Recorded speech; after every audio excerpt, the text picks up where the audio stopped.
തിരുവെഴുത്തും സുവിശേഷവും എന്ന വിഷയത്തെ അധികരിച്ചുകൊണ്ട് ചില ആത്മീയ ചിന്തകൾ നിങ്ങളുമായി പങ്കുവയ്ക്കുവാൻ കർത്താവിൽ ശരണപ്പെടുന്നു.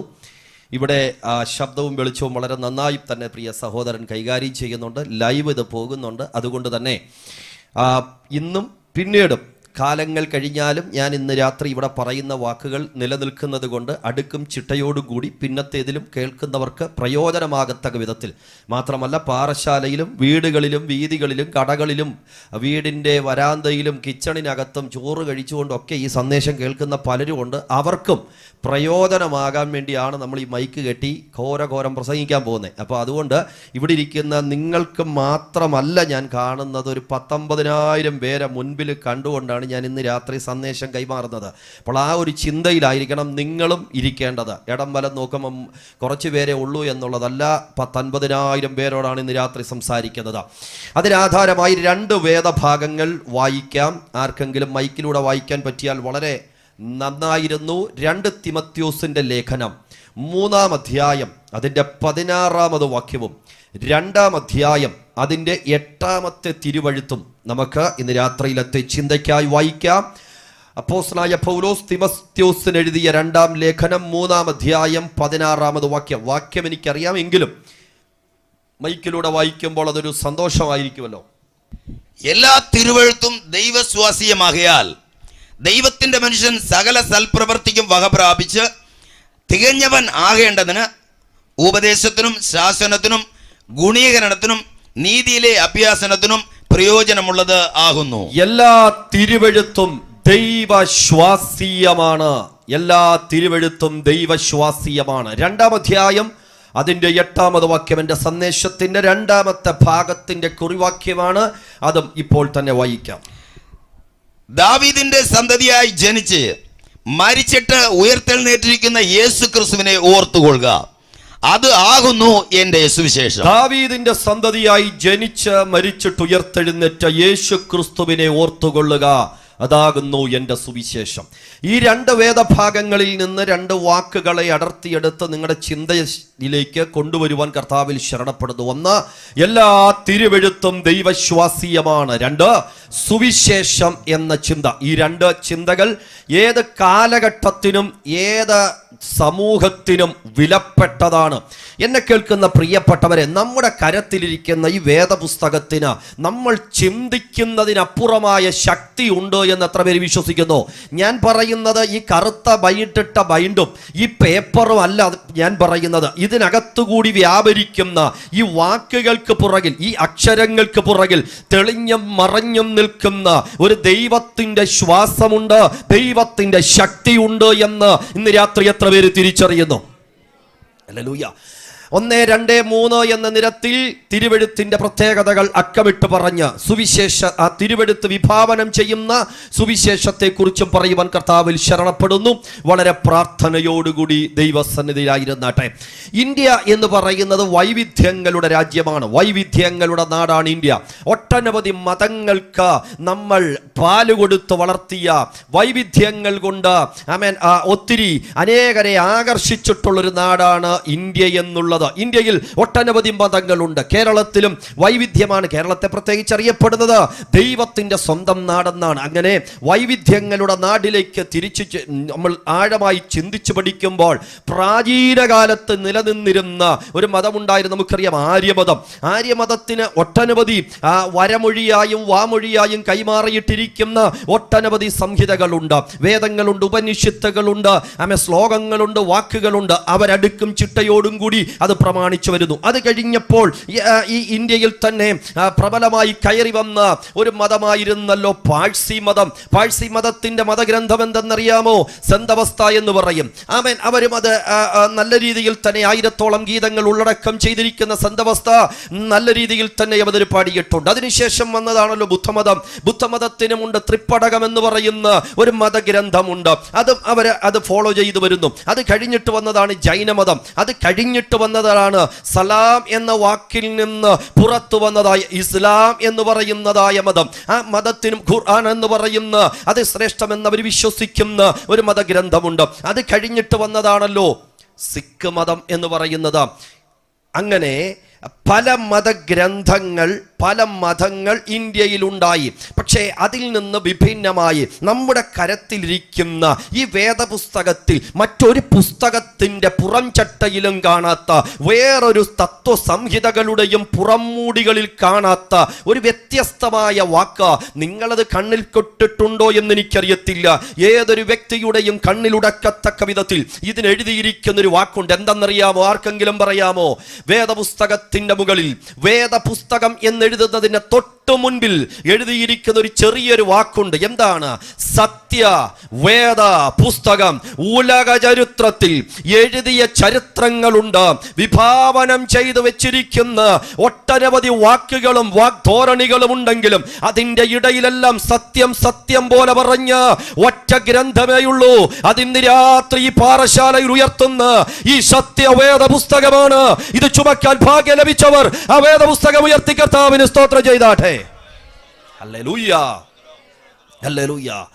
വേദപുസ്തകം എന്ന് പറയുന്നത്, അല്ലെങ്കിൽ ഈ നമ്മൾ ഉയർത്തിപ്പിടിക്കുന്ന ഈ പുസ്തകം എന്ന് പറയുന്നത് ഏതൊക്കെയോ മനുഷ്യന്റെ ഉള്ളിൽ, ആരുടെയൊക്കെ ഉള്ളിൽ ഉരുത്തിരിഞ്ഞ കുറെ ആശയങ്ങളെ കുത്തി നിറച്ചിരിക്കുന്ന ഒരു ഭാണ്ഡക്കെട്ടല്ല വേദപുസ്തകം. മറിച്ച് ഇത് ദൈവത്തിന്റെ ഹൃദയത്തിനകത്ത് മാനവകുലത്തോട് കൈമാറാനുള്ള നിത്യ സന്ദേശങ്ങളുടെ കൂടാരത്തിന്റെ ദൈവത്തിന്റെ മനസ്സിൽ കിടന്ന ആശയങ്ങളുടെ കൂമ്പാരമാണ് വിശുദ്ധ വേദപുസ്തകം എന്ന് പറയുന്നത്.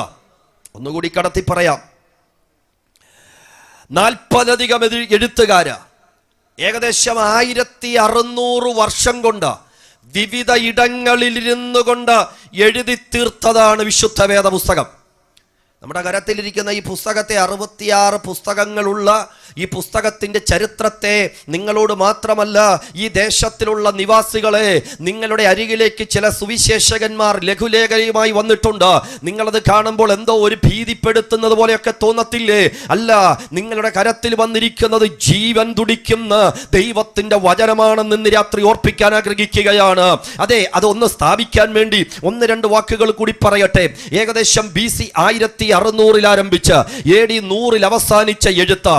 അതെ, ആരൊക്കെ എഴുതി? പണക്കാരെഴുതി, പാവപ്പെട്ടവരെഴുതി, രാജാക്കന്മാരെഴുതി, ന്യായശാസ്ത്രിമാരെഴുതി, മുക്കുവന്മാരെഴുതി, അതെ പണ്ഡിതന്മാരെഴുതി. തീർന്നില്ല, കാട്ടത്തിപ്പഴം പെറുക്കുന്നവനെഴുതി, കർഷകനെഴുതി. ഇങ്ങനെ സമൂഹത്തിന്റെ വിവിധ തുറയിലുള്ള പ്രിയപ്പെട്ടവർ കൊട്ടാരത്തിലിരുന്ന്, വനത്തിലിരുന്ന്, അതെ മരുഭൂമിയിലിരുന്ന്, കടലിനകത്തിരുന്ന്, വിവിധ കാരാഗ്രഹത്തിലിരുന്ന്, ഇങ്ങനെ വിവിധ സ്ഥലങ്ങളിലിരുന്നു കൊണ്ട് 1600 വർഷം കൊണ്ട് എഴുതി തീർത്ത ഈ വേദപുസ്തകത്തെ നിങ്ങൾ അക്കമിട്ട് പഠിച്ചാൽ ഒരു കാര്യം മനസ്സിലാകും.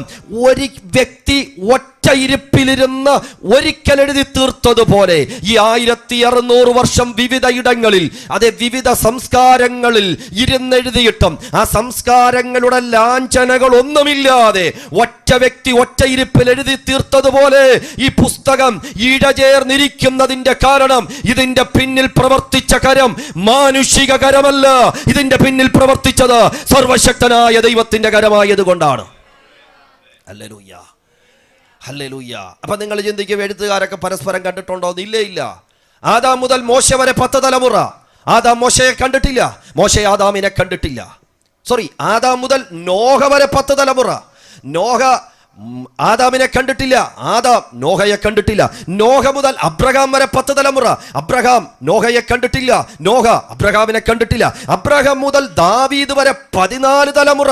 അബ്രഹാം ദാവീദിനെ കണ്ടിട്ടില്ല, ദാവീദ് അബ്രഹാമിനെ കണ്ടിട്ടില്ല. ദാവീദ് മുതൽ ബാബേൽ പ്രവാസം വരെ 14 തലമുറ. ഈ രാജാക്കന്മാർ, ദാനിയേല് ദാവീദിനെ കണ്ടിട്ടില്ല, ദാവീദ് ദാനിയേലിനെ കണ്ടിട്ടില്ല. ദാനിയേല് മുതൽ യേശുവിന്റെ ശിഷ്യന്മാരുടെ കാലഘട്ടം വരെ 14 തലമുറ. ഇവരാരും പരസ്പരം കണ്ടിട്ടില്ലെങ്കിലും ഇവരുടെ എഴുത്തുകളെല്ലാം ഒരു മാലയിൽ കോർത്തിട്ട മുത്തുകൾ പോലെ ചേർന്നിരിക്കുന്നതിന്റെ കാരണം ഇതിനകത്ത് വ്യാപരിച്ചത് മാനുഷിക ചിന്തയല്ല, മാനുഷികമായ ഇസങ്ങളല്ല. ഇതിനകത്ത് വ്യാപരിച്ചത് സർവശക്തനായ ദൈവത്തിന്റെ പരിശുദ്ധാത്മാവിന്റെ പ്രവർത്തനമെന്ന് ഇന്ന് രാത്രി എത്ര പേര് വിശ്വസിക്കുന്നുണ്ട്? Hallelujah, hallelujah. ഈ വേദപുസ്തകത്തിന് ഒരുപാട് പേരുകൾ ബൈബിൾ നമുക്ക് നൽകുന്നുണ്ട്. ബൈബിൾ എന്നർത്ഥം വരുന്നത് ഏത് വാക്കുകളിൽ നിന്നാണ് എന്ന് നിങ്ങൾക്കറിയാമോ? ഈ ഗ്രീക്കിൽ ബിബ്ലിയോസ് എന്ന് പറയുന്ന ബുക്കുകൾ എന്നർത്ഥം വരുന്ന വാക്കിൽ നിന്ന് ബൈബിൾ എന്ന് പറയുന്ന ഇംഗ്ലീഷ് വാക്കുണ്ടായി. പക്ഷെ ഈ വേദപുസ്തകം ബൈബിൾ എന്ന് നമ്മൾ പറയുമ്പോഴും ഈ വേദപുസ്തകത്തിന് വിളിച്ചിരിക്കുന്ന പേരെന്തെന്നറിയാമോ?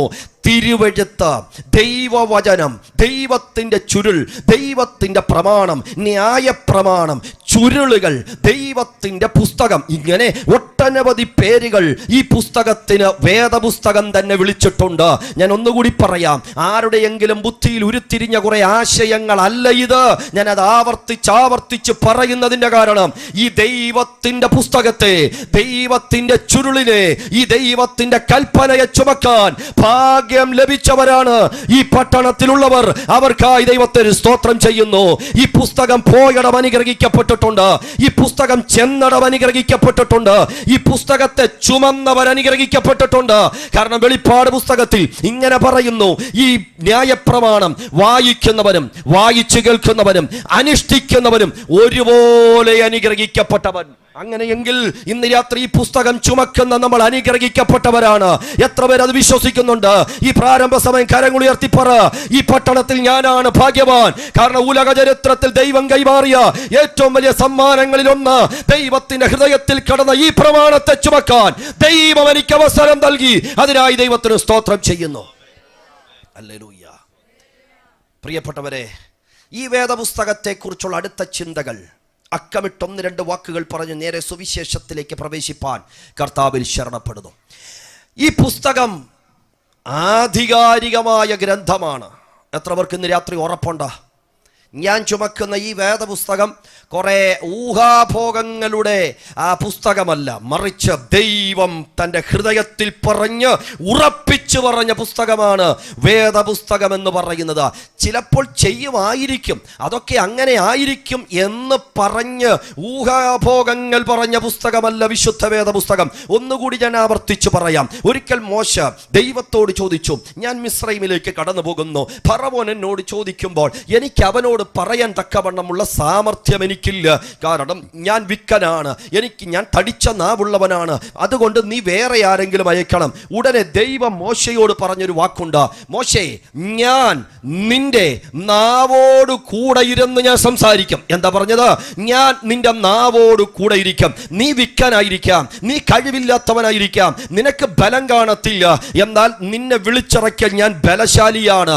നിനക്ക് സാമർഥ്യം കാണത്തില്ല, എന്നാൽ നിന്നെ വിളിച്ച എനിക്ക് സാമർഥ്യമുണ്ട്. നിനക്ക് കഴിവ് കാണത്തില്ല, എന്നാൽ നിന്നെ വിളിച്ച എനിക്ക് കഴിവുണ്ട്. അതുകൊണ്ട് ഞാൻ നിന്റെ നാവോട് കൂടെ ഇരുന്ന് നിന്നോട് സംസാരിക്കും. എന്നെ കേൾക്കുന്ന പ്രിയപ്പെട്ടവരെ, ദൈവവചനം, ദൈവത്തിന്റെ ചിന്തകളെ എഴുത്തുകാരുടെ ചിന്തകളിലേക്ക് ദൈവം പ്രവേശിപ്പിച്ച, എഴുതി ഉറപ്പിച്ച ഈ പുസ്തകം ആധികാരികമായ ഗ്രന്ഥമാണ്.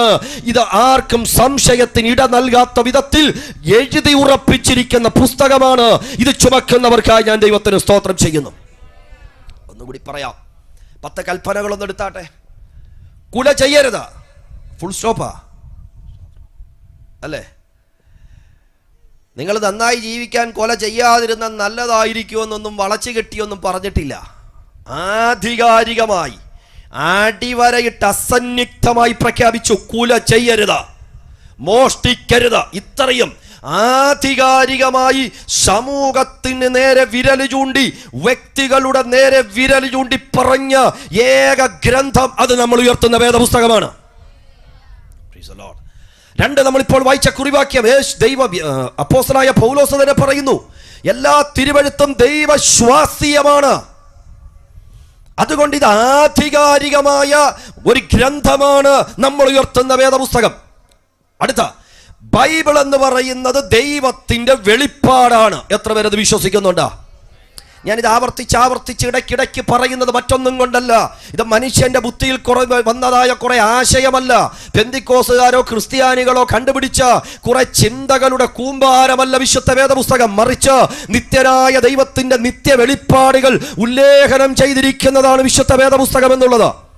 ദൈവത്തെ തിരിച്ചറിയാൻ ദൈവം മനുഷ്യന് വെളിപ്പാടുകൾ കൈമാറിയിട്ടുണ്ട്. വെളിപ്പാടുകൾ, ഈ വെളിപ്പാടുകളെ എല്ലാം കൂടി രണ്ട് തരത്തിലുള്ള വെളിപ്പാടുകൾ ഉണ്ട് എന്ന് അതെ വേദ പഠിതാക്കൾ പറയുന്നു. ഒന്ന് ജനറൽ റെവലേഷൻ എന്ന് ബൈബിൾ പഠിക്കുന്ന പഠിതാക്കൾ പറയും. ജനറൽ റെവലേഷൻ, അതിൽ തന്നെ മൂന്നായി അതിനെ തിരിക്കാം. അതിൽ ഒന്ന് സങ്കീർത്തനങ്ങളുടെ പുസ്തകം 19:1. സങ്കീർത്തനം 1-ാമത് വാക്യം എന്താ വായിക്കുന്നത്? ആകാശം ദൈവത്തിന്റെ മഹത്വത്തെ വർണ്ണിക്കുന്നു, ആകാശവിധാനം അവന്റെ കൈവേലയെ പ്രസിദ്ധമാക്കുന്നു. എന്താണ് അതിന്റെ അർത്ഥം? ഈ സൂര്യനെ കാണുമ്പോൾ, ഈ ചന്ദ്രനെ കാണുമ്പോൾ, ഈ നക്ഷത്രങ്ങളെ കാണുമ്പോൾ, ഈ വൃക്ഷലതാദികളെ കാണുമ്പോൾ, ബ്യൂട്ടിഫുൾ ആയ ഒരു ബട്ടർഫ്ലൈയെ കാണുമ്പോൾ, ഒരു പക്ഷിയെ കാണുമ്പോൾ നോർമലായ ഒരു മനുഷ്യൻ ചിന്തിക്കും, ഹോ ഇതൊക്കെ ഉണ്ടാക്കിയത് ആരാണ്? ഇതിന്റെ പിന്നിൽ പ്രവർത്തിച്ചൊരു കരമുണ്ടല്ലോ. ഇതിന് ഇത്രയും ബ്യൂട്ടി ആണെങ്കിൽ ഇത് ഉണ്ടാക്കിയവൻ എത്രയും വലിയ സൗന്ദര്യമായിരിക്കും. ഇതിന് ഇത്രയും വലിയ സൗന്ദര്യമുണ്ടെങ്കിൽ ഇതിനെ നിയന്ത്രിക്കുന്നവൻ എത്ര കഴിവുള്ളവനായിരിക്കും. ഈ സൂര്യൻ ഒരു വശത്തുദിച്ച് പതുക്കെ ചലിച്ച് മറ്റേ ദിക്കിലേക്ക് മാഞ്ഞു പോകുന്നത് പോലെ അസ്തമിക്കുന്നു എന്നല്ല പുതിയ ചരിത്രം പറയുന്നത്. മറ്റൊരു ദിക്കിലേക്ക് അത് ഉയർന്നു വരുന്നത് പോലെ ഇത് മാഞ്ഞു പോകുന്നെങ്കിൽ ഇതിനെയെല്ലാം കൺട്രോൾ ചെയ്യുന്ന, നിയന്ത്രിക്കുന്ന സർവശക്തനായ ഒരുവൻ ഇതിന്റെ പിന്നിലില്ലേ എന്ന് നോർമലായ സ്വാഭാവിക ബുദ്ധിയുള്ള മനുഷ്യൻ ചിന്തിക്കും. അതിന്റെ പേരാണ് ജനറൽ റെവലേഷൻ. ഈ സൂര്യനെയും ചന്ദ്രനെയും ഒക്കെ കാണുമ്പോൾ മനുഷ്യൻ പറയും ഇതിന്റെ പിന്നിൽ ഒരു സൃഷ്ടിതാവുണ്ട്. പക്ഷേ അതും എല്ലാം ഒരു പരിമിതിയുണ്ട്. രണ്ടാമത് ഒരു റെവലേഷൻ ഉണ്ട്. അതെന്തെന്നറിയാമോ? ജാതികളുടെ മേലും അല്ലെങ്കിൽ ദുഷ്ടന്മാരുടെ മേലും നീതിയുള്ളവരുടെ മേലും ഒരുപോലെ നന്മകൾ കൊടുക്കുമ്പോൾ അവർ ചിന്തിക്കും ഇതിന്റെ പിന്നിൽ പ്രവർത്തിക്കുന്ന ഒരു ദൈവകരമുണ്ടല്ലോ. ഒരു വാക്യം അതിനു വേണ്ടി ഒന്ന് വായിക്കാം. അപ്പോസ്തല പ്രവർത്തികൾ 14-ാം അധ്യായം 17-ാമത് വാക്യം. അപ്പോസ്തല പ്രവർത്തി 14-ാം അധ്യായം 17-ാമത് വാക്യം. എടുത്തവർ വേഗത്തിൽ ഒന്ന് വായിക്കാം. Book of acts chapter 14 verse 17.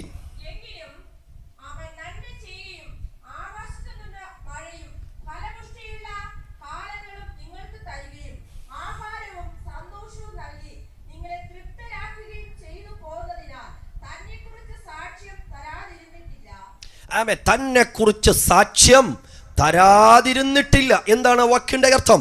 മഴയും വെയിലും. ഇതേ വാക്ക് തന്നെ മത്തായി സുവിശേഷം 5:45 യേശു കർത്താവ് തന്നെ പറയുന്നു, അവൻ നീതിമാന്മാരുടെ മേലും നീതികെട്ടവരുടെ മേലും മഴയും വെയിലും കൊടുക്കുന്നുവല്ലോ. അപ്പോൾ നീതിമാന്മാർക്കും നീതികെട്ടവർക്കും ഒരുപോലെ കർത്താവ് തന്റെ പ്രവർത്തികൾ ചെയ്യുമ്പോൾ അത് തന്നെ കുറിച്ചുള്ള സാക്ഷ്യം വെളിവായി വരികയാ.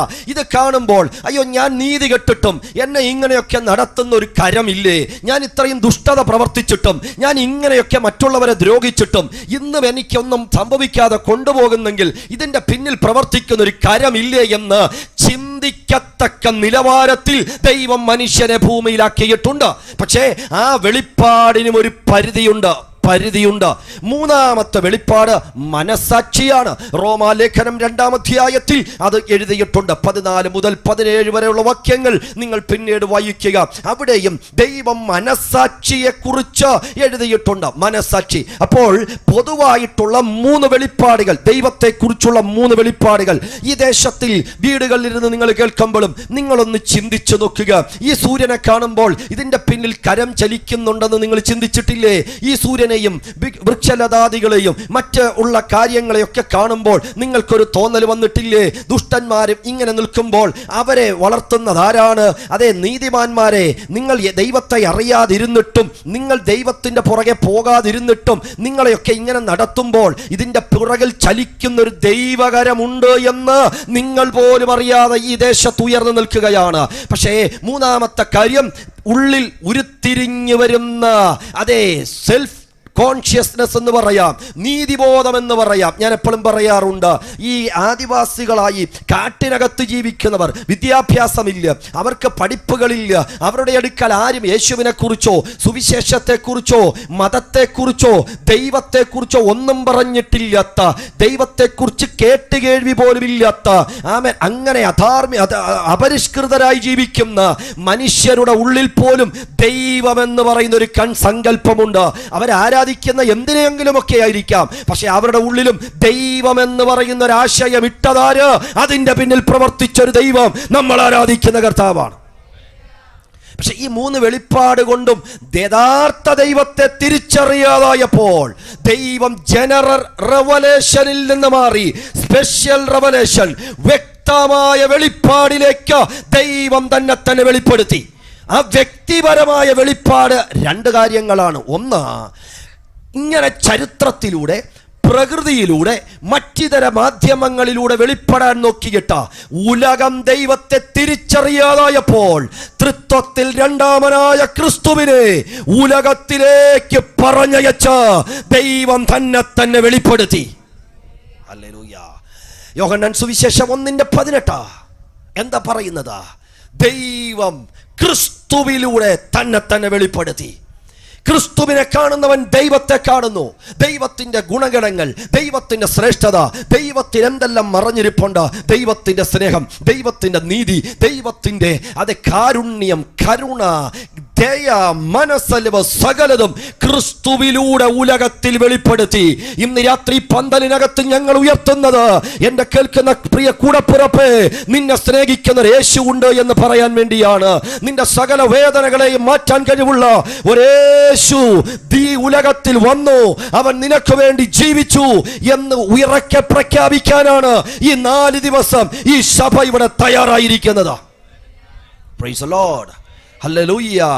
ആ ക്രിസ്തുവിന്റെ സ്നേഹം തിരിച്ചറിഞ്ഞ എത്ര പേര് ഇന്ന് രാത്രി ഇതിനകത്തിരിപ്പുണ്ട? ഹല്ലേലൂയ. അപ്പോൾ ക്രിസ്തു എന്നുള്ളതായ സ്പെഷ്യൽ റെവലേഷൻ തീർന്നില്ല.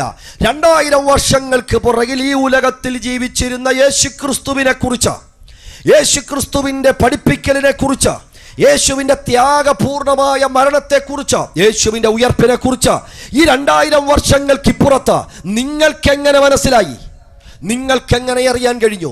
ദൈവത്തിന്റെ സ്നേഹം, യേശു ക്രിസ്തുവിൽ കൂടെയുള്ള രക്ഷ, യേശു ക്രിസ്തു മടങ്ങി വരും എന്നിത്യാദി സകല കാര്യങ്ങളും ദൈവം വെളിപ്പെടുത്തിയ 2ാമത്തെ മാധ്യമമാണ് നമ്മൾ ഉയർത്തിപ്പിടിക്കുന്ന വേദപുസ്തകം. ഞാനതാണ് പറഞ്ഞത്. സ്പെഷ്യൽ റെവലേഷൻ 2:1 ക്രിസ്തു എന്ന വെളിപ്പാട്, 2 വേദപുസ്തകം എന്ന വെളിപ്പാട്. ദൈവത്തെ കുറിച്ച് ഇന്ന് മാനവ കുലത്തിന് വെളിപ്പെടുത്തി കിട്ടാൻ ദൈവം ഭൂമിയിൽ വെച്ചിരിക്കുന്നത് വേദപുസ്തകമാണ്. നിങ്ങൾ വേദപുസ്തകം വായിച്ചിട്ടല്ലേ ഈ ദൈവ സ്നേഹവാനെന്ന് മനസ്സിലാക്കിയത്? ഈ വേദപുസ്തകത്തിലൂടെയല്ലേ പാപിയാണെന്ന് തിരിച്ചറിഞ്ഞത്?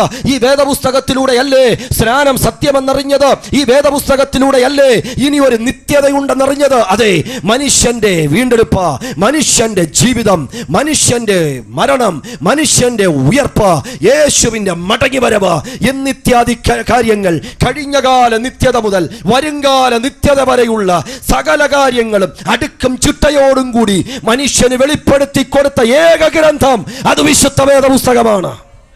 ഹല്ലേലൂയ. ഇന്ന് രാത്രി സന്തോഷമുള്ള എത്ര പേരുണ്ട്? ഹല്ലേലൂയ. ക്രിസ്തുവിനെ കുറിച്ച് ഞാൻ വെളിപ്പാടിൽ പ്രാപിച്ചത് ഈ വേദപുസ്തകത്തിലൂടെയാണ്. ഈ വേദപുസ്തകം ചുമന്നത് കൊണ്ടാണ്. വേഗത്തിൽ മുന്നോട്ട് പോകട്ടെ. ഒരു സമയം കർത്തൃദാസൻ എൻ്റെ മുൻപിൽ ഇങ്ങനെ വാളുപോലെ തൂക്കിയിട്ടിരിക്കുന്നത് കൊണ്ടാ. ഇവിടെ കൂടി പോകുന്ന ട്രെയിനിലാണ് ഞാനിപ്പോൾ കയറിയിരിക്കുന്നത്. നിങ്ങളും കയറിയാൽ ഒരുമിച്ചിറങ്ങാം. നിങ്ങൾ വല്ല പാസഞ്ചറിലും കയറി, ഞാൻ വന്ദേ ഭാരതി കയറിയാൽ പോയി. ഞാൻ ഇന്ന് വന്ദേ ഭാരതിലാണ് കയറിയിരിക്കുന്നത്. നിങ്ങളും അതിൽ കൂടെ കയറിയാൽ ഒരുമിച്ചിറങ്ങാം. ഇല്ലെങ്കിൽ നിങ്ങൾ ഇവിടെ മാർത്താണ്ഡത്ത് നിൽക്കും, ഞാൻ ഗുജറാത്തിൽ ചെന്നാലും അടുത്ത പോയിന്റിലോട്ട് നിങ്ങൾ എത്തുകയല്ല. വല്ലതും മനസ്സിലായെന്ന് വിശ്വസിക്കുന്നു. അതുകൊണ്ട് നമ്മൾ അടുത്ത പോയിന്റിലേക്ക് വേഗത്തിൽ പ്രവേശിക്കുകയാണ്. വിശുദ്ധ വേദപുസ്തകം ദൈവത്തിൻ്റെ ആധികാരികമായ ഗ്രന്ഥമാണ്. വിശുദ്ധ വേദപുസ്തകം ദൈവത്തിൻ്റെ വെളിപ്പാടാണ്.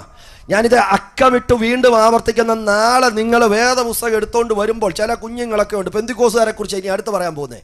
പ്ലാസ്റ്റിക് കവറയിലും ഈ പോക്കറ്റിൻ്റെ ഇടയിലും ഈ മീൻ ചന്തയിൽ മേടിക്കാൻ പോകുന്ന കവറയിലും പൊതിഞ്ഞുകൊണ്ടൊന്നും വേദപുസ്തകം വരരുത്. ഞാൻ വീണ്ടും പറയുന്നു, കാരണം ഇത് ദൈവത്തെക്കുറിച്ചുള്ള വെളിപ്പാട് നമ്മുടെ കരത്തിൽ കിട്ടിയെങ്കിൽ ഇത് ചുമക്കുന്നതൊരു അഭിമാനമാണ്.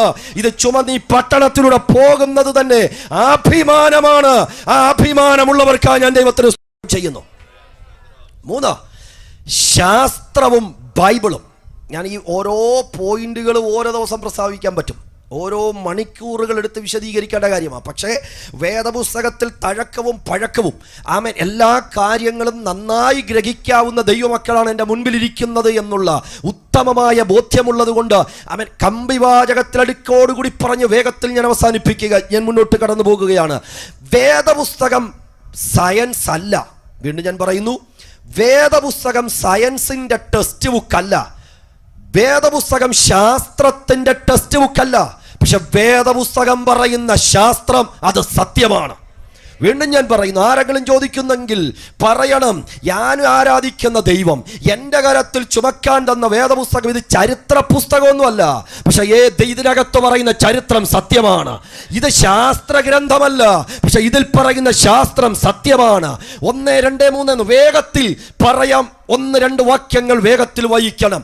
ഉൽപ്പത്തി പുസ്തകം 1-ാം അധ്യായം 1-ാം വാക്യം, അത് വായിക്കേണ്ട നമുക്ക് എല്ലാവർക്കും അറിയാം. ആദിയിൽ ദൈവം ആകാശവും ഭൂമിയും സൃഷ്ടിച്ചു. ആദിയിൽ ദൈവം, ഇൻ ദി ബിഗിനിങ്. പണ്ടൊരിക്കൽ കുഞ്ഞുങ്ങൾ ഇരിക്കുമല്ലേ, അതുകൊണ്ട് പറയാം. ആദിയിൽ ദൈവം എന്ന് പറഞ്ഞു ഒരു സൺഡേ സ്കൂളിൽ സാറ് പറഞ്ഞു, ആദിയിൽ ദൈവം ഭൂമി ഉണ്ടാക്കി. ആദിയിൽ ദൈവം ഭൂമി ഉണ്ടാക്കി. അപ്പൊ ഈ ആദി എന്ന് പറഞ്ഞാൽ എന്താ? കുഞ്ഞുങ്ങളുടെ കാര്യം പറയുന്നത് മുതിർന്ന നമുക്കറിയാലോ. ഈ ആദി എന്ന് നമുക്ക് ആദി കയറുന്നത് മാത്രമേ അറിയത്തുള്ളൂ. അപ്പോൾ ഈ ആദി എന്താണെന്ന് ചോദിച്ചു. ഈ ടീച്ചർ ചോദിച്ചു, മോനെ ഈ ആദി എന്ന് പറഞ്ഞാൽ എന്താ? പിള്ളേരെല്ലാം ഇങ്ങനെ നോക്കിയിരുന്നു. അതിലൊരു കൊച്ചൻ പറഞ്ഞു, സാറേ എനിക്കറിയാമെന്ന് പറഞ്ഞു. എന്താന്ന് ചോദിച്ചപ്പോൾ പറഞ്ഞു, ഈ ദൈവം ഇങ്ങനെ സ്വർഗത്തിലിരിക്കുക, ദൂതന്മാരുണ്ട്, ലൂസിഫർ വീണുപോയി, ലൂസിഫർ ഇങ്ങനെ പല കാര്യങ്ങളൊക്കെ ഇങ്ങനെ ചെയ്തുകൊണ്ടിരിക്കുന്നു. അതെല്ലാം കണ്ടും കേട്ടും ദൈവത്തിനങ്ങ് ആദി കയറി. പലതും ചിന്തിച്ച് ദൈവത്തിനങ്ങ് ആദി കയറി. ആ ആദിയിൽ ദൈവം. ചിലർക്ക് ഈ ആദി കയറുമ്പോൾ വീട്ടിൽ നിന്ന് ഇറങ്ങിപ്പോകും. ചിലർ ആദി കയറുമ്പോൾ കയ്യിൽ കിട്ടുന്ന എടുത്ത് അടിച്ചു പൊട്ടിക്കും. ഈ ആദി കയറുമ്പോൾ എന്തേലും കാട്ടിക്കൂട്ടുന്നത് പോലെ ദൈവത്തിന് ആദി കയറിയപ്പോൾ ഉണ്ടാക്കിയതാണ്.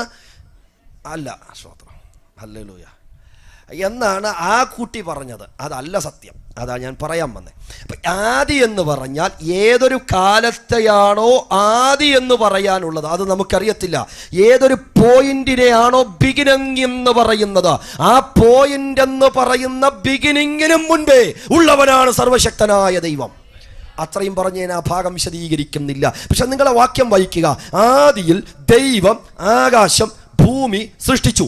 നിങ്ങൾക്കറിയാം കാര്യകാരണ സിദ്ധാന്തം സോക്രട്ടീസ് കൊണ്ടുവന്നതാ. കാര്യകാരണ സിദ്ധാന്തം അതിനൊക്കെ എത്രയോ വർഷം മുമ്പ് BC 1500 മോശ കുറിച്ചു വച്ചു.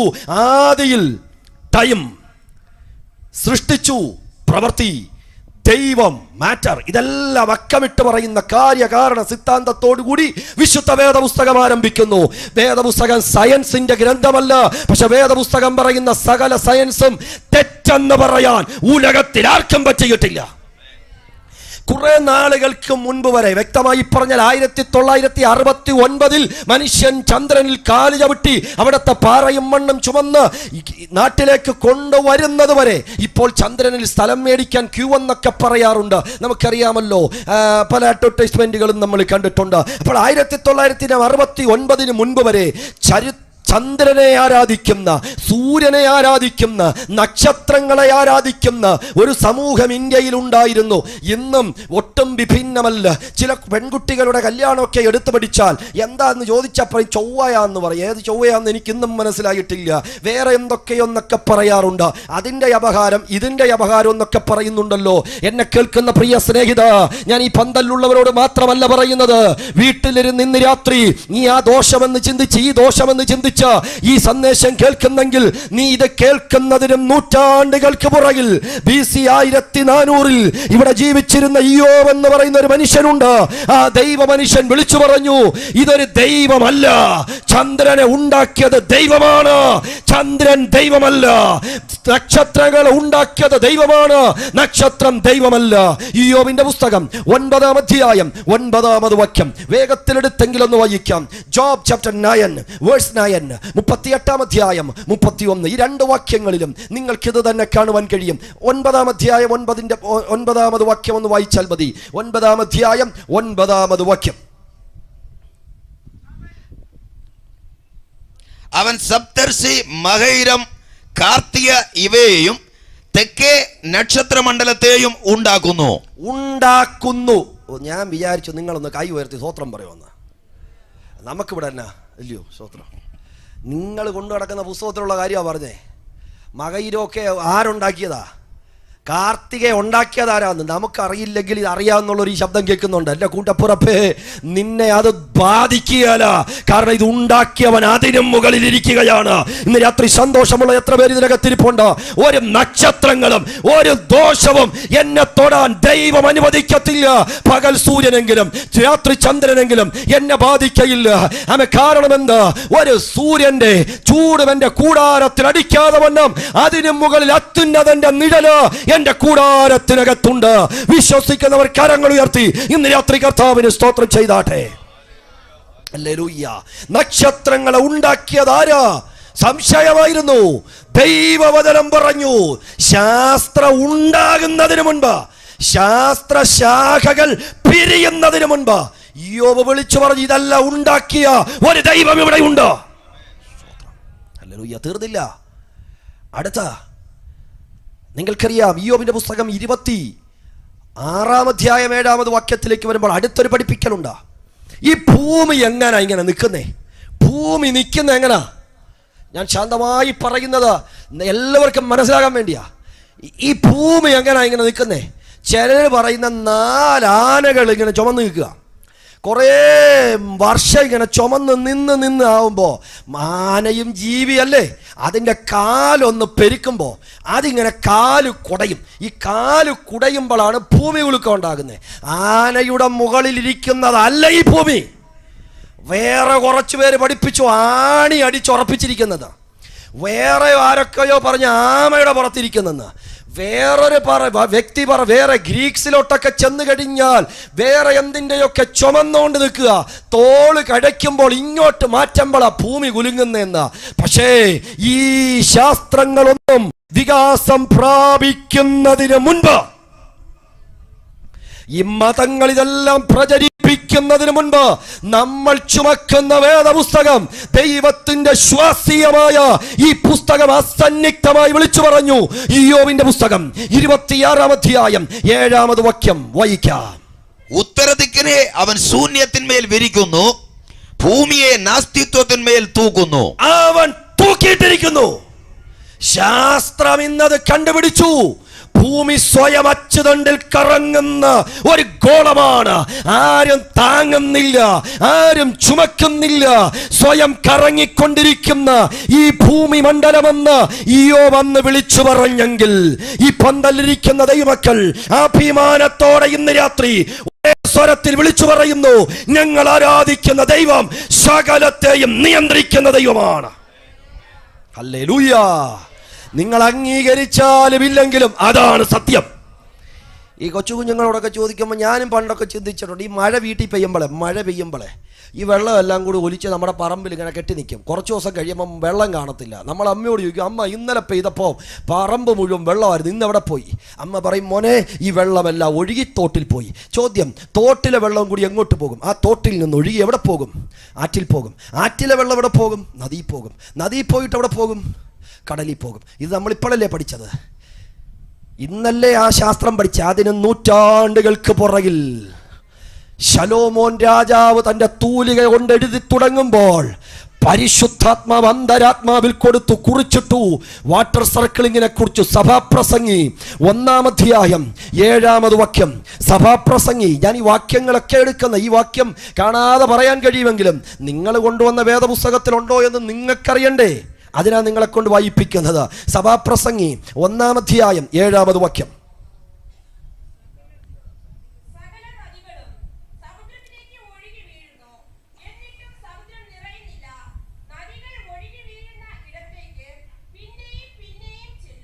മനസ്സിലായെന്ന് വിശ്വസിക്കുന്നു. എല്ലാ നദികളും എങ്ങോട്ടാ പോകുന്നേ? കടലിലേക്ക് പോയിട്ട് കടൽ നിറയുന്നില്ല. അതെന്താണെന്ന് കർത്താവിനറിയാം. ആമേൻ. ഇന്ന് രാത്രി എന്നെ കേൾക്കുന്ന പ്രിയ കൂടപ്പിറപ്പേ, ഞാൻ വീണ്ടും ഒന്നുകൂടി ഞാൻ പറഞ്ഞ വാക്ക് ആവർത്തിക്കട്ടെ. വേദപുസ്തകം ശാസ്ത്ര ഗ്രന്ഥമല്ല, പക്ഷെ വേദപുസ്തകം നമ്മളോട് പറയുന്ന സകല ശാസ്ത്ര സത്യങ്ങളും അതങ്ങനെ തന്നെയാണ്. അതങ്ങനെ തന്നെയാണ്. അതിനെ തെറ്റെന്ന് സ്ഥാപിക്കാൻ കഴിഞ്ഞിട്ടുള്ള ഉലക ചരിത്രത്തിൽ ഒറ്റ വ്യക്തികളില്ല. ഇന്ന് രാത്രി നമ്മൾ ഉറക്കെ പറയുന്നു, വേദപുസ്തകത്തിൽ പറയുന്ന കാര്യങ്ങൾ അതങ്ങനെ തന്നെയാണ്. അപ്പൊ ചിലര് പറയും, അല്ല വാസേ, അവൻ തൂങ്ങിച്ചത്ത യൂദയെ പറ്റിയും പറഞ്ഞിട്ടില്ലേ? ദാവീദ് ചെയ്ത പാപത്തെക്കുറിച്ച് നിങ്ങളുടെ പുസ്തകത്തിൽ പറഞ്ഞിട്ടില്ലേ? ഉണ്ട്. അതുകൊണ്ടാ ഇതിനെ സത്യപുസ്തകം എന്ന് പറയുന്നേ. കൂടെ നടക്കുന്നവന്റെ തെറ്റിനെ ഷീറ്റിട്ട് മൂടി പുതയ്ക്കുന്ന പുസ്തകമല്ല വേദപുസ്തകം. കൂടെ നടക്കുന്നവൻ തെറ്റ് ചെയ്താലും അതിനെയും കാണിച്ചു കൊടുക്കുന്ന ഒരു കണ്ണാടിയാണ് വിശുദ്ധ വേദപുസ്തകം. തെറ്റ് ചെയ്തവൻ രാജാവാണെങ്കിലും അത് തെറ്റെന്ന് വിളിച്ചു പറയുന്ന, ചെയ്യുന്നത് ശരിയെങ്കിൽ അത് ശരിയെന്ന് വിളിച്ചു പറയുന്ന സത്യ വേദ പുസ്തകമാണ് നിങ്ങളുടെ എൻ്റെ കയ്യിലിരിക്കുന്നത്. Price the Lord. ഒന്ന്, വേദപുസ്തകം ആധികാരികമായ ഗ്രന്ഥമാണ്. 2, വേദപുസ്തകം ദൈവത്തിൻ്റെ വെളിപ്പാടാണ്.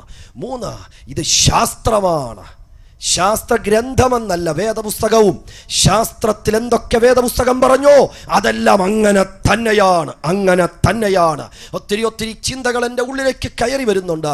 നമുക്കറിയാം, മെഡിക്കൽ സയൻസ് ഒക്കെ ഇപ്പൊ കണ്ടുപിടിച്ചു ആത്മാവ് ഉണ്ട് എന്ന് നമ്മൾ കുറേ കാലത്തിന് മുൻപ് വരെ അങ്ങനെയൊന്നും ഇല്ല എന്നൊക്കെ പറഞ്ഞു. പക്ഷെ ജാക്സൺ എന്ന് പറയുന്ന ഒരു സയൻറ്റിസ്റ്റ്, ഒരു ശാസ്ത്രജ്ഞൻ, ഒരു മനുഷ്യൻ മരിക്കുന്നതിന് തൊട്ട് മുൻപ് തൻ്റെ തൂക്കമെടുത്തു. മരിച്ചു കഴിഞ്ഞ ഉടനെ താൻ തൂക്കമെടുത്തു. 23 ഗ്രാം കുറവായിരുന്നു. ഒന്നും കഴിച്ചിട്ടില്ല, ഒന്നും തൻ്റെ ശരീരത്തിൽ നിന്ന് പോയിട്ടില്ല. 23 ഗ്രാം കുറവായിരുന്നു. വേദപുസ്തകം പറയുന്നു അവൻ ആത്മാവിനെ താൻ ഏൽപ്പിച്ചവങ്കിലേക്ക് മടക്കി വരുത്തുന്നു. പ്രിയപ്പെട്ടവരെ, വേദപുസ്തകം പറയുന്ന സകലതും സത്യമാണെന്ന് ശാസ്ത്രവും ചരിത്രവും തെളിയിച്ചു കൊണ്ടിരിക്കുമ്പോൾ ഇന്ന് രാത്രി ഈ ദേശത്തിലെ പ്രിയ കൂടപ്പിറപ്പേ, നിന്റെ വീട്ടിനകത്ത് കുടികൊത്തി വാഴുന്ന സകലത്തിൻ്റെയും പരിഹാരം തരാൻ ഈ വേദപുസ്തകത്തിന് കഴിയും. നീ കേൾക്കുന്ന ഈ വചനം നിന്നെ വിടുവിക്കുന്നതാണ്. ചരിത്ര സത്യമാണ് ഇന്ന് രാത്രി നിന്നോട് വിളിച്ചു പറയുന്നത്. അടുത്ത ചിന്തയിലേക്ക് വേഗത്തിൽ കടക്കട്ടെ. വേദപുസ്തകം ചരിത്ര പുസ്തകമല്ല, പക്ഷെ വേദപുസ്തകം പറയുന്ന സകല ചരിത്രങ്ങളും സത്യമാണ്. ഇവിടെ ഒരു ബാബിലോണ്യ സാമ്രാജ്യം ഉണ്ടായിരുന്നു എന്ന്,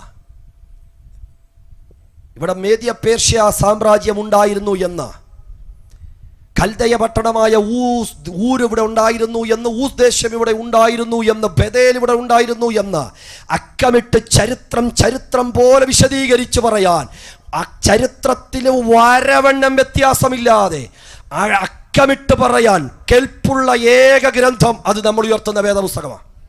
ഹല്ലേലൂയ. ഞാൻ അത്രയും പറഞ്ഞ ആ ഭാഗം വിടുകയാണ്.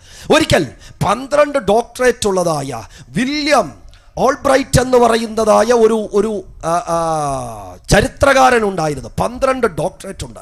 താൻ പറഞ്ഞു, ഞാനിതാ ബൈബിളിനെ ഒന്ന് ഗവേഷണം ചെയ്യാൻ പോകുകയാണ്.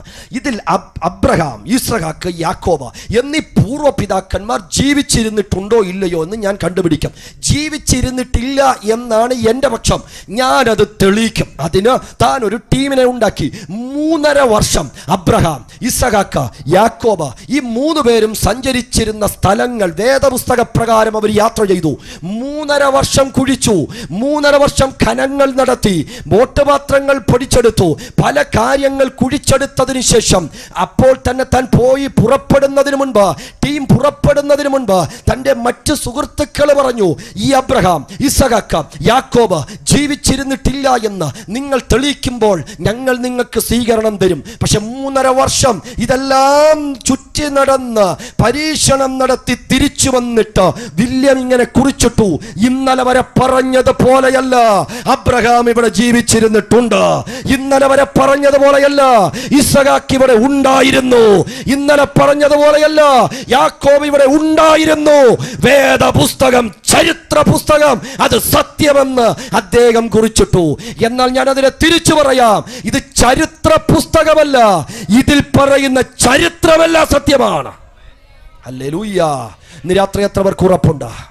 ഒറ്റ വാക്കുകൂടി പറഞ്ഞ ആ ഭാഗം അവസാനിപ്പിക്കുന്നു. വേദപുസ്തകം പ്രവചനങ്ങളുടെ കലവറയാണ്.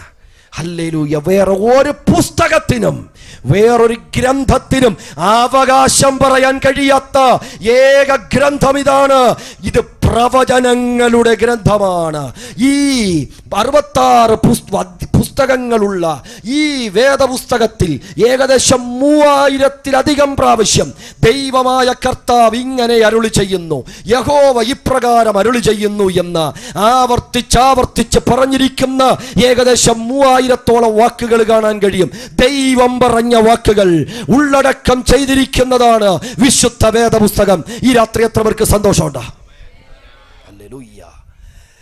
ഇത് പ്രവചനത്തിന്റെ പുസ്തകമാണ്. ഇന്നലകളിൽ എന്തെങ്കിലും നടന്നു എന്ന് പറയുന്നത് ഇന്ന് ചൂട് വാർത്തയായി ടെലിവിഷന്റെ മുമ്പിൽ ഇത് ചൂട് വാർത്ത എന്ന് പറയുമ്പോൾ നാളുകളിൽ സംഭവിക്കാൻ പോകുന്നതിനെ അക്കമിട്ട് നിരത്തിയിരിക്കുന്ന ഏക ഗ്രന്ഥം വിശുദ്ധ വേദപുസ്തകമാണ്.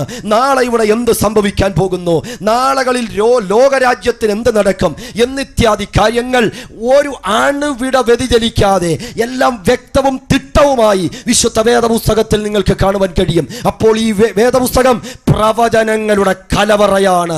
എത്ര പേർക്ക് ഇന്ന് രാത്രി സന്തോഷമുണ്ട്? ദൈവത്തിന്റെ ആധികാരികമായ, ദൈവത്തിന്റെ വെളിപ്പാടായ, ചരിത്രത്തെ ചരിത്രമെന്ന് തെളിയിക്കുന്ന, ശാസ്ത്രത്തെ ശാസ്ത്രമെന്ന് തെളിയിക്കുന്ന പ്രവചനങ്ങളുടെ കലവറയായ ഈ പുസ്തകത്തെ ചുമക്കാൻ ഭാഗ്യം ലഭിച്ച ദൈവമക്കൾക്കായി ഞാൻ ദൈവത്തിന് സ്തോത്രം ചെയ്യുന്നു. ഈ പുസ്തകത്തിന് എതിർത്ത് നിന്നവരുണ്ട്. ഞാൻ എപ്പോഴും പറയാറുണ്ട്, ഞാൻ നോർത്തിലൊക്കെ ആയതുകൊണ്ട് ഞാൻ അത്രയും പറഞ്ഞ ഭാഗം വിടുകയാണ്. നമ്മൾ ഈ വേദപുസ്തകവും ഇങ്ങനെ നെഞ്ചോട് ചേർത്ത് പിടിച്ചേ ചില ട്രാക്റ്റീവായിട്ടൊക്കെ, ചില ട്രാക്റ്റ് എന്ന് പറഞ്ഞ സുവിശേഷ പ്രതികൾ, ഞാൻ എപ്പോഴും പറയാറുണ്ട്, ഞാൻ ഒത്തിരി ഗ്രന്ഥങ്ങൾ വായിച്ചിട്ടുണ്ട്. ഏത് മതഗ്രന്ഥം തന്നാലും എൻ്റെ വീട്ടിൽ വയ്ക്കുന്നതിന് എനിക്ക് ഒരു വൈരാഗ്യമില്ല. ഏത് മതഗ്രന്ഥം തന്നാലും വായിക്കുന്ന എനിക്ക് സന്തോഷമേ ഉള്ളൂ. പക്ഷേ നമ്മൾ കൊടുക്കുന്നൊരു പേപ്പർ കാണുമ്പോൾ ഈ പേപ്പട്ടി കാണുന്ന പോലെ ചിലർക്ക് ഭയങ്കര പേടി. എന്താണെന്ന് എനിക്ക് ഇന്നും മനസ്സിലായിട്ടില്ല. എടാ, ഇതൊരു പേപ്പർ തുണ്ടല്ലേ. അപ്പോൾ എനിക്കൊരു കാര്യം മനസ്സിലായി, അവർ കാണുമ്പോൾ ഇതൊരു പേപ്പർ തുണ്ടാണെങ്കിലും ഇതിനകത്ത് എന്തോ മറ്റുള്ളതിനേക്കാൾ എന്തോ ഒരു സംതിങ് ഉണ്ടാ. അല്ലെങ്കിൽ ഒരു തുണ്ട് പേപ്പറിന് ഇത്രയും ഹാലളകേണ്ട വല്ല ആവശ്യമുണ്ടോ? ഒന്ന് ചിന്തിച്ചേ. 4 പുറമുള്ളൊരു പേപ്പർ, ഇവിടെ ഏതോ നമ്മളിപ്പോൾ എന്തോ പ്രസ്സിൽ അച്ചടിച്ചൊരു പേപ്പർ കൊടുക്കുമ്പോൾ ഒന്നും വാങ്ങിച്ചു വെക്കുന്നേ, തീർന്നു. പക്ഷെ അതുപോലും പറ്റുന്നില്ലെങ്കിൽ എന്നെ കേൾക്കുന്ന പ്രിയ സ്നേഹിത, ശാന്തമായി ചിന്തിക്കൂ. നിന്റെ കരത്തിലേക്ക് ഞങ്ങൾ നീട്ടുന്ന ഈ വേദപുസ്തകത്തിന്റെ പ്രതികൾ നിന്റെ ജീവിതത്തെ മാറ്റാനുള്ളതാണ്. നിന്റെ ജീവിതത്തെ മാറ്റാനുള്ളതാണ്. ഇന്ന് രാത്രി സന്ദേശം കേൾക്കുന്ന പ്രിയ കൂടപ്പിറപ്പേ, നിനക്ക് മാറ്റം തരാൻ കഴിവുള്ള ഏക ഗ്രന്ഥം വിശുദ്ധ വേദപുസ്തകവും ഇതിനകത്ത് പറയുന്ന സുവിശേഷവുമാണ്. ചിലരൊക്കെ ഇവിടെ വേണ്ടെന്നൊക്കെ ഇങ്ങനെ പറയുമ്പോൾ ഞാൻ ചിരിച്ചോണ്ട് പറയും, എൻ്റെ അച്ചായനേക്കാളും മൂപ്പുണ്ടായിരുന്നവരെല്ലാം ഇതിനെ പൊളിക്കാൻ നോക്കിയതാ, പറ്റിയിട്ടില്ല. പിന്നെയാണ് അച്ചായൻ. സ്തോത്രം. നിങ്ങളെക്കാളും ശ്രമിച്ച ഒത്തിരി പേരുണ്ട്. ഞാൻ എപ്പോഴും പറയും, കൊല്ലന്റെ ആലയിൽ കിടക്കുന്ന ഒരു അടകല്ലുണ്ട്. ഏതാ? തീക്കകത്തേക്ക് എടുത്തു വയ്ക്കുന്ന ഇരുമ്പ്. പഴുത്ത് ഒരു ഓറഞ്ച് കളറായ ഈ ഇരുമ്പ് തണ്ണിനെ ഈ അടകല്ലിലേക്ക് എടുത്തു വെച്ച് കൂടം കൊണ്ട് അടിച്ച് ഒരു ആയുധമാക്കി മാറ്റും. പക്ഷെ അടകല്ലിൽ ഒന്നും സംഭവിക്കത്തില്ല. അതിൽ വെച്ച് അടിക്കുന്നവനെല്ലാം ആയുധമായി പുറത്തിറങ്ങും. ഇന്ന് രാത്രിയിലും ദൈവത്തിന്റെ ആലയിൽ കിടക്കുന്ന അടകല്ലാണിത്. ഇതിനകത്ത് ആരെല്ലാം എവിടെയെല്ലാം വെച്ചടിച്ചാലും ഒന്നുകിൽ അവൻ ആയുധമായി പുറത്തിറങ്ങും, അല്ലെങ്കിൽ അവൻ ഒടിഞ്ഞു പോകും, അവൻ തകർന്നു പോകും. ഇതിനെ തകർക്കാൻ ഉലക ചരിത്രത്തിൽ ആർക്കും പറ്റത്തില്ല. Hallelujah, hallelujah. നിങ്ങൾക്കറിയാം, വോൾട്ടയർ അടുത്തൊരു നൂറ്റാണ്ട് ഇവിടെ ഉണ്ടെങ്കിൽ ക്രിസ്തുവും ക്രിസ്തുമാർഗവും ഇവിടെ കാണത്തില്ലെന്ന് പ്രഖ്യാപിക്കുക മാത്രമല്ല, അതിനെതിരെ എഴുതിക്കൊണ്ടിരുന്നതായ വ്യക്തി ഇന്ന് ചരിത്രമായി നമ്മുടെ മുമ്പിൽ നിൽക്കുന്ന ഒരു സത്യമുണ്ട്. എന്തെന്നറിയാമോ? ദൈവമില്ല. അടുത്ത നൂറ്റാണ്ടിൽ യേശുവും അവന്റെ ശിഷ്യന്മാരും ഭൂലോകത്തിൽ മാഞ്ഞുപോയൊരു സത്യമാകുമെന്ന് പറഞ്ഞ് എഴുതിയ വീട് ഇന്ന് ജനീവ ബൈബിൾ സൊസൈറ്റി എന്നറിയപ്പെടുന്നു. നശിപ്പിക്കുമെന്ന് പറഞ്ഞ അവന്റെ വീട്ടിനകത്ത് ജീവനുള്ള വേദപുസ്തകം അടുക്കി വച്ചിരിക്കുന്നു. ഇന്ന് രാത്രി ഇതിനെ തകർക്കാൻ ആർക്കും കഴിയത്തില്ല. ഇത് പോയിടം മുഴുവൻ രക്ഷപ്പെട്ടിട്ടുണ്ട്. ഈ പുസ്തകം കടന്നു വന്നതാണ് കേരളത്തിന്റെ വിടുതൽ. പ്രിയ കൂടപ്പിറപ്പ, നിന്റെ വീടിന് രക്ഷ വേണോ? ഈ പുസ്തകത്തെ അംഗീകരിക്ക. ഇന്ന് രാത്രി ഇവിടെ ഇരിക്കുന്ന എത്ര പേര് പറയുന്നു, കുഞ്ഞുങ്ങളെ, നിങ്ങൾക്ക് വിദ്യാഭ്യാസമുണ്ടെങ്കിലും, നിങ്ങൾക്ക് പണമുണ്ടെങ്കിലും, നിങ്ങൾ ഏത് വലിയ ഉദ്യോഗസ്ഥരായാലും ഇന്ന് രാത്രി വേദപുസ്തകത്തെ നെഞ്ചോട് പിടിക്കാൻ മറക്കരുത്. ഈ പുസ്തകം നമ്മളെ ഉയർത്തും. ഞാൻ പറയുന്ന പോലെ പൈസ കിട്ടുമെന്നല്ല, ദൈവം മാനവകുലത്തിന്റെ രക്ഷയ്ക്ക് വേണ്ടി തന്ന ഈ പുസ്തകത്തെ ചുമക്കുന്നത് ഒരഭിമാനമായ തലമുറ ഈ കാലഘട്ടത്തിൽ എഴുന്നേൽക്കട്ടെ. Hallelujah, hallelujah. Thank you Jesus. ശ്രദ്ധിക്കുക, ഒന്ന് രണ്ട് വാക്കുകൂടി വേഗത്തിൽ ശാന്തമായി പറയട്ടെ. ഈ വേദപുസ്തകം പോയ ഇടങ്ങൾ മുഴുവൻ മായവിങ്കൻ എന്ന് പറയുന്ന ഒരു അപരിഷ്കൃതരായ സമൂഹം കൊണ്ട് നിറയപ്പെട്ടതായിരുന്നു അമേരിക്കൻ സൊസൈറ്റി. അവരെ മുഴുവൻ, ഈ മായന്മാരെ മുഴുവൻ മനുഷ്യ തുല്യരാക്കി മാറ്റി, അവരെ വിദ്യാഭ്യാസം കൊടുത്ത് അവരെ ഉയർത്തിക്കൊണ്ടുവന്ന് ഉലക ചരിത്രത്തിൽ ഏറ്റവും ഉയർന്നു നിൽക്കുന്ന ഒരു സമൂഹമാക്കി മാറ്റിയത് മറ്റൊന്നുമല്ല, ഈ പുസ്തകമായിരുന്നു. ബാർബേറിയന്മാരെന്നറിയപ്പെടുന്ന, കാടത്വന്മാരെന്നറിയപ്പെടുന്ന യൂറോപ്യന്മാരെ മാറ്റിയെടുത്തതും മറ്റൊന്നുമായിരുന്നില്ല, നമ്മൾ ഇന്ന് രാത്രി ഉയർത്തിപ്പിടിക്കുന്ന വേദപുസ്തകമായിരുന്നു. എന്നെ കേൾക്കുന്ന പ്രിയപ്പെട്ടവർ, ഈ കേരളക്കരയിൽ നാൽക്കാലികൾ നടക്കുന്ന റോഡിലൂടെ മനുഷ്യരായ ഇരുകാലികൾക്ക് നടക്കാൻ കഴിയാതിരുന്ന ഒരു കാലം ഉണ്ടായിരുന്നു. ഓർമ്മയുണ്ടോ? അന്ന് 8 അടി, 10 അടി, 14 അടി, 34 അടി, ഇങ്ങനെ അടികൾ മാറി നടന്നൊരു കാലഘട്ടം കേരളത്തിന് പറയാനുണ്ടോ? പക്ഷെ ഇവിടെ കടന്നു വന്ന ക്രിസ്ത്യൻ മിഷണറിമാർ അവരെന്ത് ചെയ്തെന്നറിയാമോ? കുറെ പള്ളി ഉണ്ടാക്കിയെന്നല്ല ചരിത്രം പറയുന്നത്. പള്ളിയുടെ അടുക്കൽ കടന്നു പോകുന്നവന്റെ പോക്കറ്റിലെ പൈസ വീഴട്ടെന്നും പറഞ്ഞ് കാണിക്ക വഞ്ചി ഉണ്ടാക്കി വച്ചില്ല, മറിച്ച് പള്ളിയോട് ചേർന്ന് കൂടങ്ങൾ ഉണ്ടാക്കി. അതിനെ പള്ളിക്കൂടങ്ങൾ എന്ന് ചരിത്രം പറയുന്നു.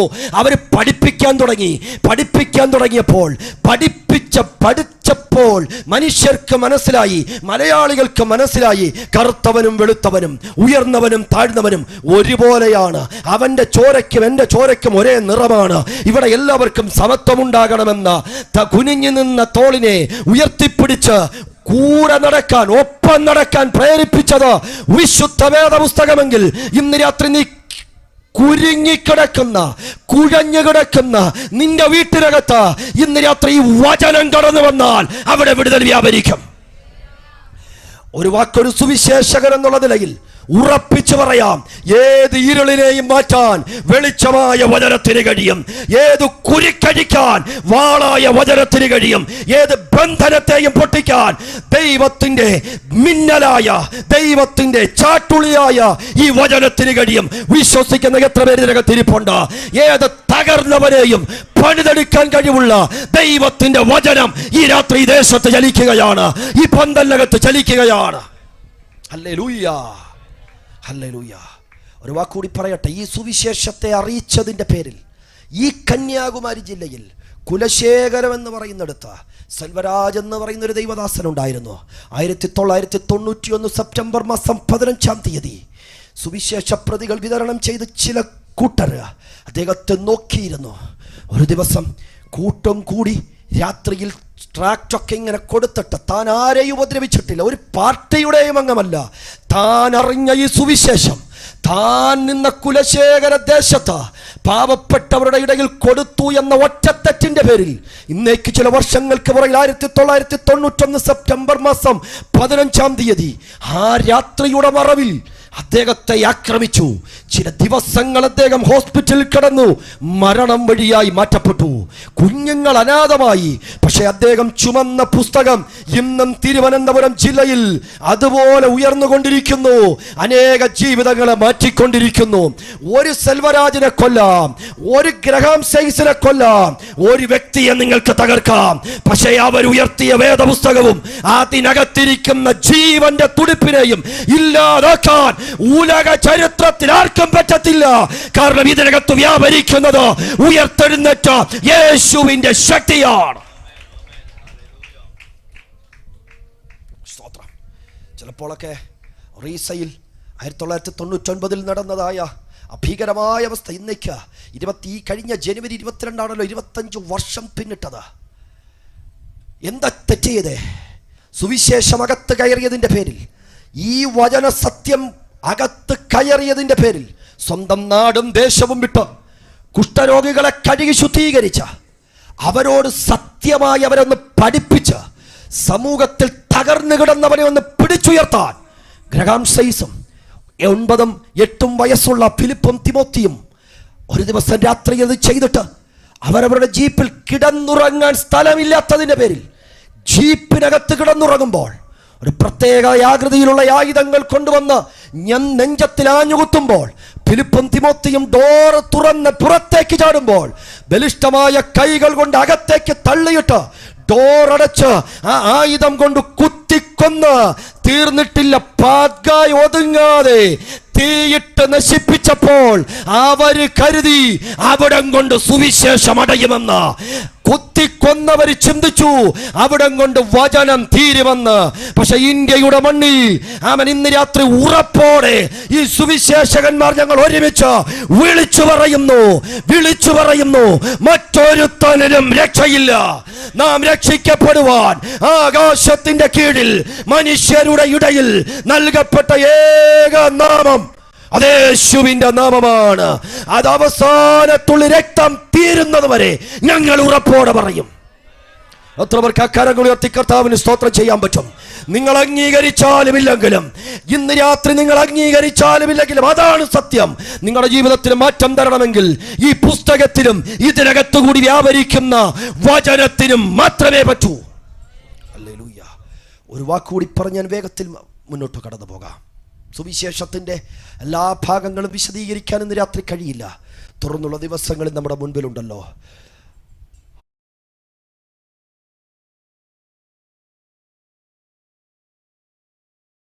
ഇന്നൊരു മനുഷ്യൻ ജൂലൈ മാസത്തിൽ താനും ഈ സുവിശേഷം അറിഞ്ഞു. അതിനും ചില നാളുകൾക്ക് പുറകിൽ ജോൺ വിക്ലിഫ് എന്ന് പറയുന്ന ഒരു ദൈവമനുഷ്യനുണ്ടായിരുന്നു. അദ്ദേഹം ബൈബിളിനെ വിമർശനം ചെയ്തു. നിങ്ങളുടെ ജീവിതത്തിന് മാറ്റം വരുത്തുന്നത് ഈ പുസ്തകമാണെന്ന് അദ്ദേഹം പറഞ്ഞു. അദ്ദേഹത്തിൻ്റെ സുവിശേഷ പ്രതികൾ വായിച്ച് ജോൺ ഹസ് എന്ന് പറയുന്ന ആ ദൈവമനുഷ്യന് ഉള്ളിലൊരു ആത്മാവുണ്ടായി. അദ്ദേഹം അതിന് കീഴ്പ്പെട്ടു. ആ ജോൺ ഹസ് അറിഞ്ഞ ദൈവവചനം സമൂഹത്തോട് വിളിച്ചു പറഞ്ഞതിൻ്റെ പേരിൽ അദ്ദേഹത്തെ അറസ്റ്റ് ചെയ്തു. താൻ എന്താ തെറ്റ് ചെയ്തത്? താൻ അറിഞ്ഞ സത്യം മനുഷ്യരോട് പറഞ്ഞു. എന്താണ് സത്യം? യേശുവാണ് രക്ഷകൻ. രാജാവല്ല ദൈവം, യേശുവാണ് ദൈവം. പോപ്പല്ല ദൈവം, യേശുവാണ് ദൈവം. മറ്റൊരുത്തനിലും രക്ഷയില്ല. നിങ്ങൾക്ക് രക്ഷിക്കപ്പെടാൻ ഇടയിലൊരു മധ്യസ്ഥനില്ല, അത് യേശു ക്രിസ്തുവാണെന്ന് പട്ടണം തോറും താൻ അറിഞ്ഞ സത്യം വിളിച്ചു പറഞ്ഞതിൻ്റെ പേരിൽ മതക്കോടതികൾ, മതകിങ്കരന്മാർ, രാജാക്കന്മാർ, പരീക്ഷകളെല്ലാം കൂട്ടി അദ്ദേഹത്തെ ബന്ധിക്കുമ്പോൾ അദ്ദേഹം പറഞ്ഞു, ഞാൻ ഒരു തെറ്റും ചെയ്തിട്ടില്ല, യേശു എന്ന സനാതന സത്യത്തെ ഉയർത്തുക മാത്രമേ ഉള്ളൂ. തുരുമ്പ് പിടിച്ച കട്ടിലിൽ 1415 ജൂലൈ മാസത്തിൽ അദ്ദേഹത്തെ തുരുമ്പ് പിടിച്ച കട്ടിലിൽ അദ്ദേഹത്തെ ചേർത്ത് ബന്ധിച്ച അദ്ദേഹം എഴുതിയതായ ഈ സുവിശേഷ പ്രതികളെ കൂട്ടിയിട്ട് അതിനോടൊപ്പം കച്ചികളും കിട്ട തീ കൊളുത്തുമ്പോൾ ആ തീക്കകത്ത് വെന്തു മരിക്കുന്ന ജോൺ ഹസ് അതിനകത്ത് നിന്ന് വിളിച്ചു പറഞ്ഞു, നാഥാ, എൻ്റെ ആത്മാവിനെ നിന്റെ കരത്തിൽ ഏൽപ്പിക്കുന്നു. ഇന്ന് രാത്രി ഞാൻ പറയട്ടെ, ആ നീറിയൊടുങ്ങി ഇരുമ്പ് കട്ടിലിൽ വെന്ത് വെണ്ണീറായി വീഴുമ്പോൾ അവിടം കൊണ്ട് കോപമടങ്ങാത്ത ഈ മത തീവ്രവാദികൾ ആ ചാരം കോരിയെടുത്ത തേംസ് നദിയിൽ കൊണ്ടുപോയി കലർക്കി എന്ന് ചരിത്രം പറയുന്നു. എന്നാൽ ആ പൊടി പടലം ജോൺ ഹസ് എന്ന് പറയുന്ന സുവിശേഷം പറഞ്ഞ ദൈവവചനം ഷെയർ ചെയ്ത ദൈവമനുഷ്യന്റെ ചാരം ഒഴുകിപ്പോയ ഇടങ്ങളിലെല്ലാം സുവിശേഷത്തിന്റെ ഉണർവ് വ്യാപരിച്ചു. ഇന്ന് രാത്രി ചരിത്രം പറഞ്ഞിട്ട് പറയാം, ഇന്ന് രാത്രി നമ്മൾ ഉയർത്തുന്ന വചനം ഇതിവിടെ തീരത്തില്ല. ഇന്ന് രാത്രി ഏതൊക്കെയോ കുടുംബങ്ങളിലെ ഇരുട്ട് മാറ്റാൻ ഈ വചനത്തിന് കഴിയും. രാത്രി എത്ര പേർക്ക് സന്തോഷമുണ്ട്? ഹല്ലേലൂയ. വിശുദ്ധ വേദപുസ്തകം വിഭാവനം ചെയ്യുന്ന 2 വചനത്തെ കൂടി മാത്രം പറഞ്ഞ് ഈ രാത്രി നമുക്ക് പ്രാർത്ഥിക്കാം. 1 ലോഗോസ്, 2 റേമ. ലോഗോസ് എഴുതപ്പെട്ട വചനം, റേമ പറയപ്പെട്ട വചനം.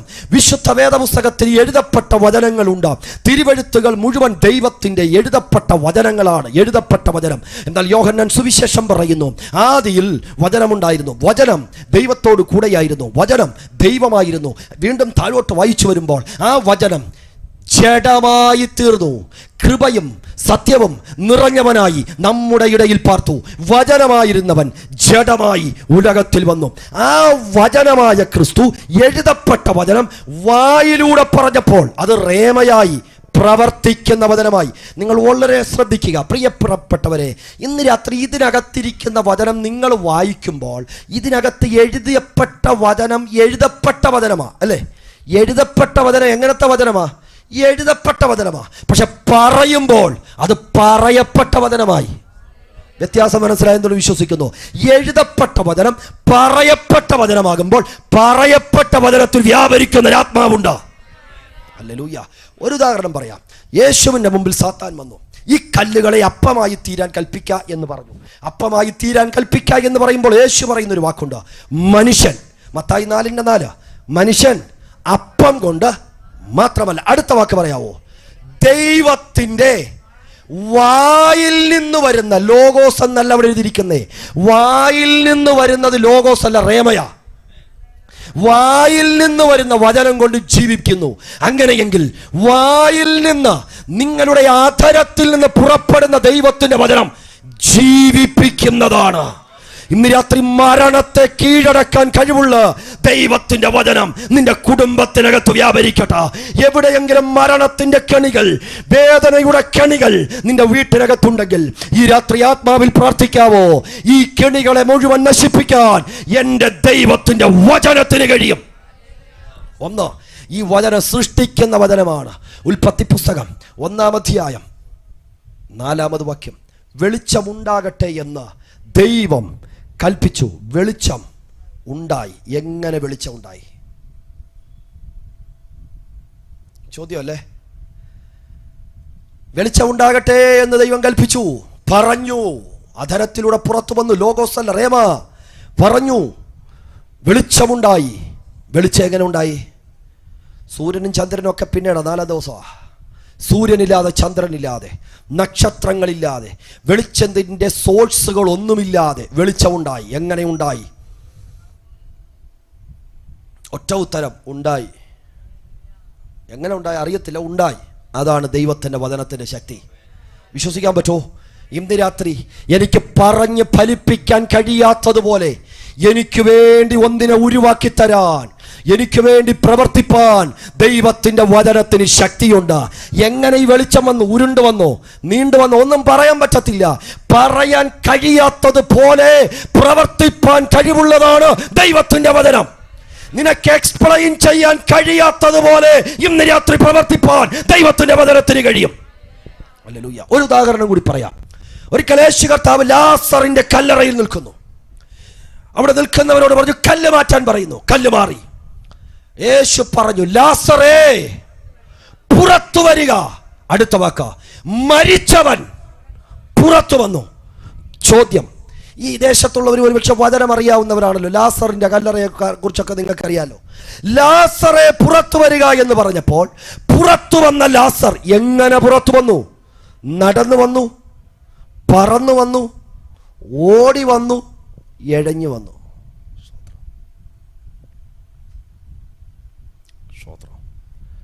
ഇതാണ് അതിനുത്തരം. അറിയത്തില്ല. എങ്ങനെ വന്ന ലാസർ? ആർക്കെങ്കിലും പറയാവോ? നടന്നോ? പുറത്തു വന്ന ലാസറിനെ നോക്കി യേശു പറയുന്നു, അവന്റെ കെട്ടഴിപ്പീൻ, അവൻ പോകട്ടെ. അങ്ങനെയെങ്കിൽ കല്ലറയിൽ നിന്ന് പുറത്തു വരുന്നിടം വരെ അവന്റെ ദേഹത്ത് എന്തുണ്ട്? കെട്ടപ്പെട്ട ലാസർ. കാല് മുതൽ തല വരെ അടുക്കടുക്കായി ചുറ്റി വച്ചിരിക്കുന്ന ലാസർ എങ്ങനെ പുറത്തു വന്നു? അതാ വചനത്തിന്റെ ശക്തി. ദൈവത്തിന്റെ വായിൽ നിന്ന് പുറപ്പെടുന്ന ശക്തി ഏതകത്തളത്തിലിരിക്കുന്നവനെയും നിന്റെ മുമ്പിൽ കൊണ്ടുവന്ന് നിർത്താൻ ആ വാക്കിന് കഴിയുമെങ്കിൽ ആ വാക്കിന്റെ ശക്തി ഈ രാത്രി നിന്റെ വീട്ടിനകത്ത് വ്യാപരിക്കട്ടെ. ഓ ജീസസ്, യേശുവിൻ നാമത്തിൽ ഈ രാത്രി എത്ര പേർക്ക് സന്തോഷമുണ്ട്? ആ വചനത്തിന്റെ ശക്തി ഇതിനകത്ത് വ്യാപരിക്കട്ടെ. ഒത്തിരി ചിന്തിക്കാൻ, ഒത്തിരി വാക്കുകൾ അതിനകത്ത് പറയാനുണ്ടെങ്കിലും ഞാൻ ആ വാക്കിനെ ഉപസംഹരിക്കുകയാണ്. ശ്രദ്ധിക്കുക. നമ്മുടെ നാട്ടിൽ കുഴിയെടുക്കുന്നത് പോലെ ഇങ്ങനെ അങ്ങ് താഴോട്ട് 6 അടി നീളത്തിൽ കുഴിയെടുത്ത് മണ്ണിട്ട് മൂടുന്നൊരു സംഭവം അല്ല യഹൂദന്മാരുടെ ശവം അടക്കുക. അത് വലിയ ഗുഹയാ. യേശുവിൻ്റെ കല്ലറയിൽ അകത്ത് ചെന്നത് നിങ്ങൾ നോക്കിക്കോണം. ശിഷ്യന്മാർ അകത്ത് ചെന്നു, തുണി മടക്കി വച്ചിരിക്കുന്നത് കണ്ടു. അപ്പോൾ ഈ ഒരു ചിന്തയിൽ വേണം നിങ്ങൾ കല്ലറയെ ചിന്തിക്കാൻ. വലിയ ഗുഹയ്ക്കകത്ത് ചില ചരിത്ര പുസ്തകങ്ങളൊക്കെ പറയുന്ന 18ഉം 22ഉം പടികളുണ്ട്. പടികൾ ഇറങ്ങിച്ചെന്ന് അവിടെ ഒരു കല്ല് വെച്ചിട്ടുണ്ട്. അതിൻ്റെ മുകളിൽ ശീല ചുറ്റി ലാസറിനെ ഇങ്ങനെ വെച്ചിരിക്കുക.